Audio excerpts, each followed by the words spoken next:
The desert planet was quiet, too quiet for a place that once had cities and lights. Now there was only sand, broken roads, and a hot wind that never rested. The sun was low, but the heat still burned the ground. A human man walked alone, his boots slow and heavy. His water pack was almost empty, but he kept moving. His name was Eli. Eli was not a soldier or a hero.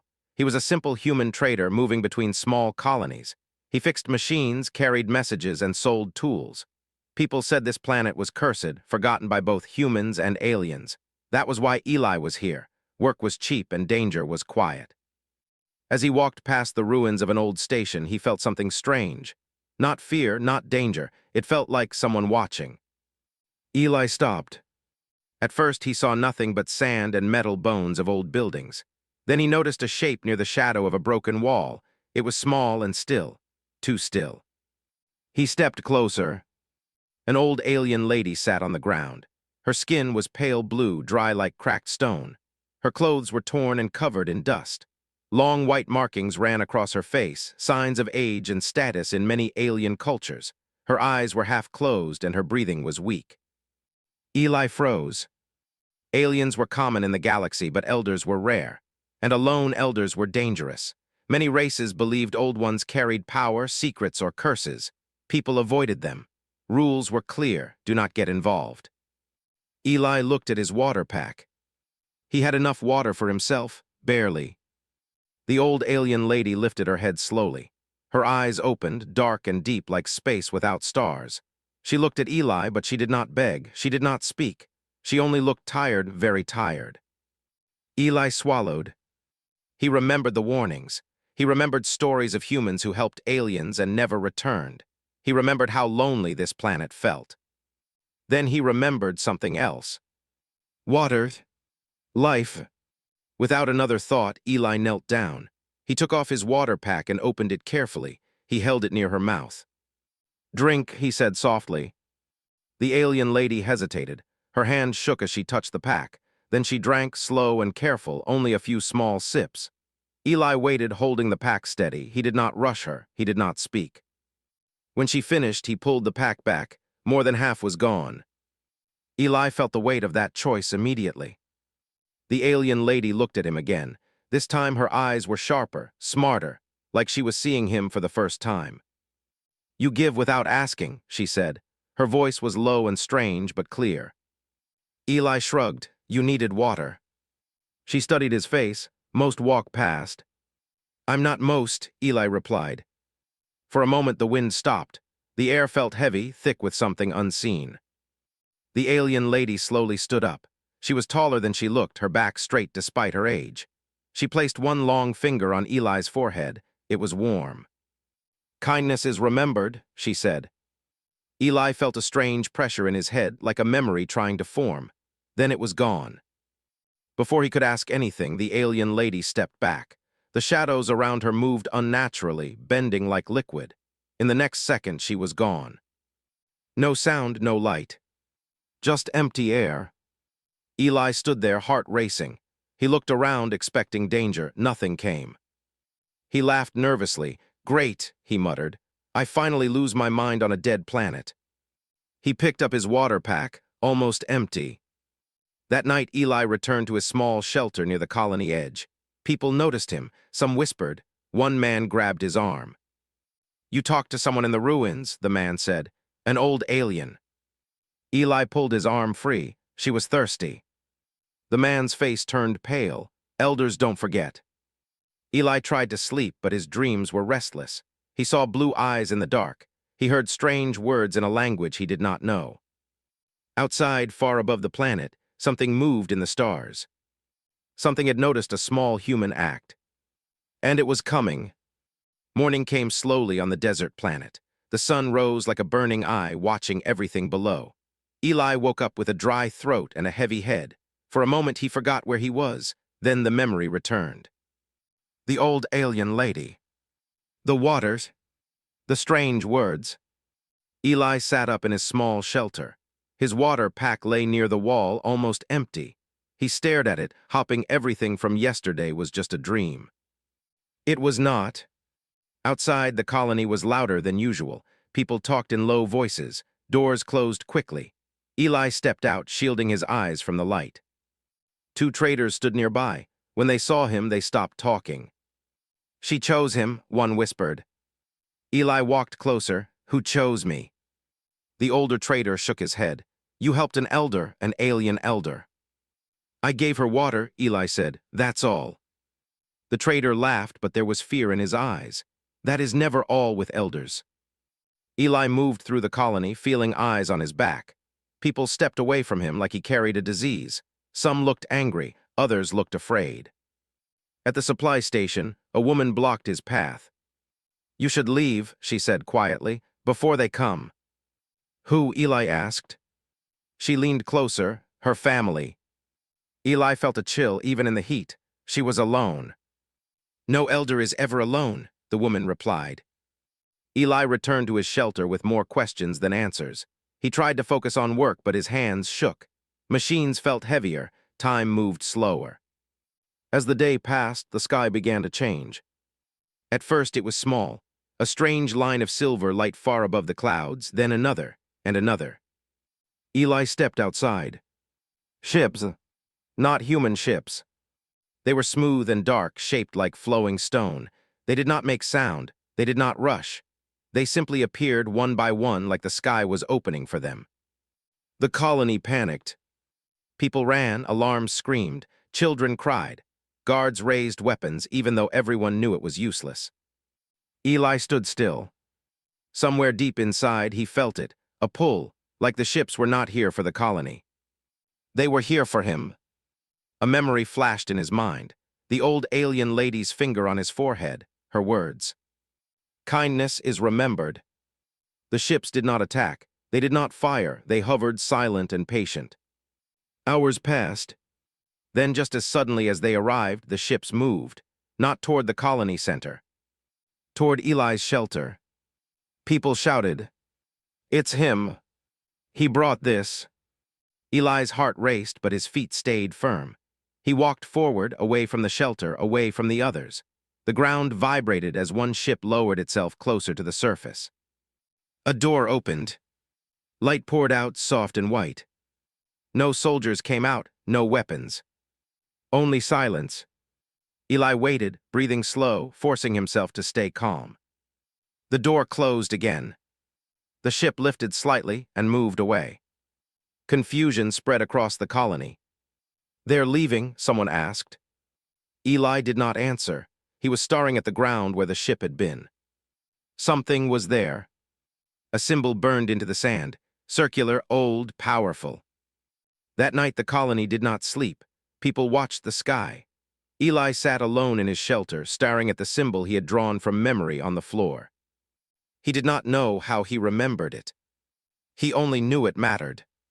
Late into the night, a message spread across all screens in the colony. Not words, not sound. A feeling. A promise. Eli felt it stronger than anyone else. It was not a threat. It was a warning. The debt is noted. The bond is formed. The return will come. Eli leaned back, heart pounding. He had not asked for this. He had not planned it. He had only given water to someone who needed it. Outside, far beyond the planet, 5 ships changed course. They were coming closer. Not with anger, but with purpose. The next morning felt wrong. The air was too still, like the planet itself was holding its breath. Eli woke before the sun, his mind heavy with strange dreams. He had seen stars moving like living things. He had heard voices that spoke without sound. He sat up slowly. Nothing was broken. Nothing was burning. For a small moment, Eli allowed himself to believe that the ships, the symbol, and the warning were all just fear playing tricks on his mind. Then came the knock. It was not loud. It was not violent. 3 slow taps on the metal door of his shelter. Eli froze. No one visited this early. No one visited him at all anymore. The knock came again, calm, patient. Eli stood up. His hands felt cold as he reached for the door control. He took one deep breath and opened it. 5 figures stood outside. They were tall and graceful, their bodies shaped differently from humans but strangely beautiful. Their skin shone softly in colors of silver and deep blue. Their eyes glowed faintly, filled with intelligence and calm power. Their clothing was simple, but every line and symbol spoke of status and honor. The colony behind them was silent. People watched from doorways and windows, too afraid to speak. The 5 aliens stood in a straight line. Then, at the same time, they stepped forward. And knelt. Eli's heart almost stopped. The ground shook slightly as their knees touched the sand. One of them, the tallest, raised his head and spoke. "We stand before the one who gave water to our grandmother." The words were clear, perfect human language. Eli could not move. I just helped her." The alien nodded. "That is why we are here." Whispers spread through the colony like fire. "Grandmothers. She was royalty." The second alien stepped forward. Her voice was softer but no less strong. "She was not just our grandmother, she was our elder guide, our memory keeper." The third alien looked directly at Eli. "She tested your kind many times, most turned away." Eli swallowed. She was dying. "She was never weak," the fourth alien said. "She was waiting." The fifth alien finally spoke. His eyes burned with quiet emotion. "You did not know who she was, you did not ask for reward, you gave water anyway." They all lowered their heads. "In our culture," the first alien said, "such an act creates a bond." Fear moved through the crowd. Guards tightened their grip on weapons, unsure whether to raise them or drop them. Eli shook his head. "I don't want trouble." The alien stood. "No trouble will come to you," the leader said. "Not from us." He raised one hand and the air around them shifted. A soft light spread outward, touching the ground, the buildings, the people. Everyone felt it. Warmth, calm, trust. The leader looked at the colony. "This human showed kindness when power meant nothing. Because of this, he is under our protection." A murmur of shock followed. Eli felt dizzy. Protection from what? The aliens exchanged looks. "From what is coming," the second one said. The leader turned back to Eli. "Our grandmother has passed beyond the physical, but her final command remains." He stepped closer. "We are to return what was given." Eli frowned. "I gave water." The alien smiled slightly. "You gave respect." The light faded. The aliens stepped back. "We will return," the leader said, "tomorrow." Before Eli could speak, the 5 figures rose into the air, lifted by unseen force. A ship appeared above them, silent and smooth. In seconds, they were gone. No attack. No destruction. Only silence. The colony exploded into noise. People shouted, argued, pointed at Eli. Some looked at him with fear. Some with hope. Some with anger. Eli closed his shelter door and leaned against it, his heart racing. Tomorrow, whatever was coming next, it was because of a simple choice. Water, and a human who did not look away. The colony did not sleep that night. Lights stayed on, guards walked in circles, people whispered behind closed doors. Every screen showed the same thing again and again, the moment 5 powerful aliens knelt before one human. Eli sat alone inside his shelter. The walls felt smaller than before. The silence pressed against his ears. He kept replaying their words in his mind. "We will return tomorrow." He had not eaten, he did not feel hungry. His thoughts were too loud. At sunrise, the colony leader called an emergency meeting. Eli did not want to go, but 2 guards arrived at his door anyway. They did not point weapons at him. That scared him more. The meeting hall was full. Humans from different worlds stood together, divided by fear and hope. When Eli entered, the room went quiet. The leader, a tired woman with gray hair, looked at him carefully. "Tell us everything," she said. Eli took a slow breath. "There's nothing special to tell. I saw an old alien lady. She was thirsty. I gave her water." A man shouted, "You don't give elders water like they're beggars." Eli turned to him. She was dying. The room fell silent again.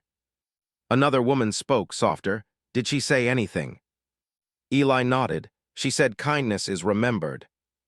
That word, kindness, hung in the air like something fragile. The leader rubbed her temples. "Do you understand what you may have done?" "I helped someone," Eli said simply. That someone, the leader replied, was part of an ancient race. They don't think like us. They don't forget debts. Eli clenched his fists. Then why does it feel like I did something wrong? No one answered. The meeting ended without answers. People left in groups, casting looks at Eli. Some were angry, some were afraid. A few nodded at him with quiet respect. Outside, the sky was clear. Too clear. Eli walked to the edge of the colony where the sand met broken metal towers. He needed space. He needed air. That was when the message came. Not through speakers. Not through screens. Inside his mind. Human. Eli froze. Do not fear. The voice was calm, old, and familiar. The old alien lady, Eli whispered. Yes. His vision blurred. The desert faded. He saw stars, vast and endless. You wonder why we chose you, the voice continued. It was not because you are strong. Images filled his mind. Great alien armies, powerful machines, worlds burning. It was because you acted without reason to gain. Eli felt his throat tighten. I didn't think. Exactly, the voice said gently. The stars shifted. Eli saw the old alien lady standing tall, no longer weak. She looked vast, almost endless. Most species help only when watched, or when reward is promised. You did not look for eyes. You did not ask who I was. Eli swallowed. I just didn't want you to die. And in that moment, she said, you showed what your kind truly is. The vision faded. Eli dropped to his knees in the sand, breathing hard. When he stood, the sun was higher. Hours had passed. Back in the colony, strange news spread fast. Long-range scanners detected movement, not weapons, not attack fleets. Observers. The galaxy was watching. Old enemies paused their plans. Neutral worlds waited. Powerful races whispered a single word with confusion. Human. By evening, 5 ships appeared again in the sky. This time they did not hide. They hovered openly above the colony. No alarm sounded. The 5 aliens descended once more, standing before the gathered humans. The leader spoke, his voice carrying across the sand. Our grandmother's final truth must be known. He looked directly at Eli. She believed the future of the galaxy would not be shaped by power, but by choice. The aliens turned to the crowd. Humans are feared because they adapt, they survive, but today we saw something greater. They stepped back. Tomorrow, the leader said, we will give our answer to the galaxy. Eli felt the weight of those words settle deep inside him. A simple act. A single choice. And now the fate of humanity was no longer quiet. It was being decided. Morning arrived under a sky full of eyes. They were not real eyes, but it felt that way. Ships hung in the upper atmosphere, dozens of them belonging to different races. None of them attacked, none of them spoke, they only watched. Eli stood at the center of the colony square, surrounded by people who once ignored him and now could not stop looking at him. He felt small. He felt very human. The 5 alien grandchildren returned as promised. Their ship landed slowly, pressing a perfect circle into the sand. When they stepped out, the air seemed to grow heavier, as if the planet itself recognized them. The leader raised one hand. The crowd fell silent. Today, he said, we close a debt. Eli's heart beat faster. I don't want payment, he said quickly. I never asked for anything. The alien turned to him. That is why this gift cannot be refused. The aliens formed a circle around Eli. Light flowed between them, soft but powerful. Symbols appeared in the air, moving like living thoughts. People stepped back, afraid. The leader spoke again. Many expected weapons, many expected gold. That is how the galaxy usually speaks. The symbols shifted. Images filled the air. Planets without pollution. Cities powered by clean energy. Fields growing food in dead soil. Sick children standing up healed. Gasps spread through the crowd. We give knowledge, the leader said. Not tools to kill, tools to live. Eli stared in disbelief. For me. For your kind, the second alien replied. Your act was human, the return must be human as well. Screens across the colony activated on their own. Data poured in, simple, clear, understandable, not hidden behind complex systems, not locked by control. Eli realized something important. They trusted humans. A voice echoed from one of the observing ships above, sharp and cold. This is interference. Another voice followed. Humans are unstable. The alien leader looked up calmly. So were we once. The watching ships shifted. Tension filled the sky. Eli stepped forward before he could stop himself. His voice was not loud, but it carried. She was thirsty, he said. I had water. Silence followed. The words spread faster than any signal. Translated, repeated, shared. A simple sentence. A simple truth. The alien leader nodded slowly. This is why we chose them. One of the watching ships turned away, then another. Not all, but enough. The alien leader turned back to Eli. This knowledge will change your worlds, but change always brings fear. Eli nodded. We're used to that. A rare smile touched the alien's face. The light faded, the symbols vanished, the gift was given. As the aliens prepared to leave, the leader paused. One more thing. He looked at Eli with serious eyes. Your kindness has placed humans on a path, others will test you. Eli felt a chill. Test us how? By power, the alien replied. By fear, by force. The ships began to rise. But remember, the alien said, his voice steady, they are watching your strength, we are watching your heart. The ship disappeared into the sky. The colony was silent for a long time. Then people began to talk, plans formed, hope spread. Eli sat alone later that night, staring at the stars. Humanity had been given something greater than weapons. A chance.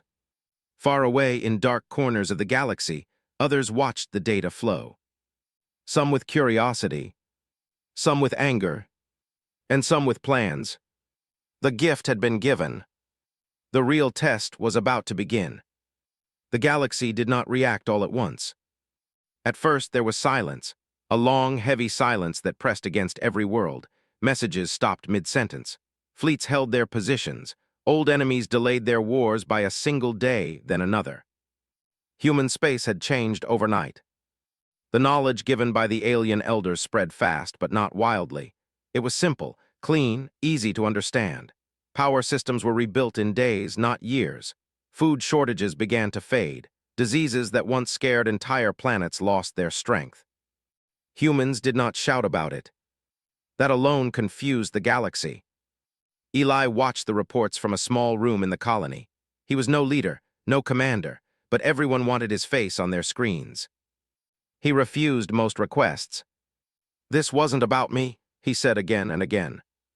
But the galaxy did not agree. Other species sent messages, some polite, some demanding. One powerful race spoke openly through a galactic channel. Humans were chosen because of one act, their speaker said, one human. The statement caused unrest. If kindness earns power, another race replied, then strength means nothing. That idea scared them. Eli was called to speak before the human council, not in person, through a simple connection. You changed our place in the galaxy, one leader said. Eli shook his head. I didn't plan anything. Plans don't matter, the leader replied. Results do. Eli thought of the old alien lady, of her tired eyes. She didn't test us with weapons, Eli said quietly. She tested us with need. The council went silent. While humans adjusted, others reacted with fear. A rival alliance began moving fleets closer to human space, not attacking, just reminding humans they were still watched. The alien elders noticed. 5 familiar ships appeared again, not near Earth, but near the edge of neutral space. Their presence was calm but clear. A message spread across the galaxy. We do not stand with humans because they are powerful. We stand with them because they chose mercy when unseen. The message angered some races. One voice replied, sharp and bitter, mercy is weakness. The alien response came fast. Then your strength is empty. That exchange became famous, repeated, studied. Eli felt uncomfortable being at the center of it all. He returned to his work, fixing machines, helping where he could. He refused special treatment. That confused humans too. A reporter once asked him, why not take power? You earned it. Eli answered simply, I didn't earn anything, I just didn't walk away. Slowly, something changed. Human ships began stopping to help damaged alien vessels. Human traders shared food tech without asking payment. Human doctors traveled to neutral worlds. Not because they were ordered, because they remembered. Some aliens accepted the help with shock, others refused, suspicious. A few attacked. Humans defended themselves when needed. But they did not hunt. The galaxy noticed that too. Old stories began to fade, new ones replaced them. Humans were not the loudest, not the strongest, but strangely steady. One night Eli received a final message, not spoken, not written. A memory. The old alien lady stood once more, smiling. You carried water, she said. Now your kind carries balance. Eli felt tears rise, though he did not understand why. The future is not kind, her voice continued, but kindness changes how it breaks. The vision faded. Far across the galaxy, councils argued, fleets shifted, plans changed. Humanity was no longer ignored. Not feared, not worshipped, recognized. And in a universe built on power alone, that was the most dangerous change of all. Years passed, but the story did not fade.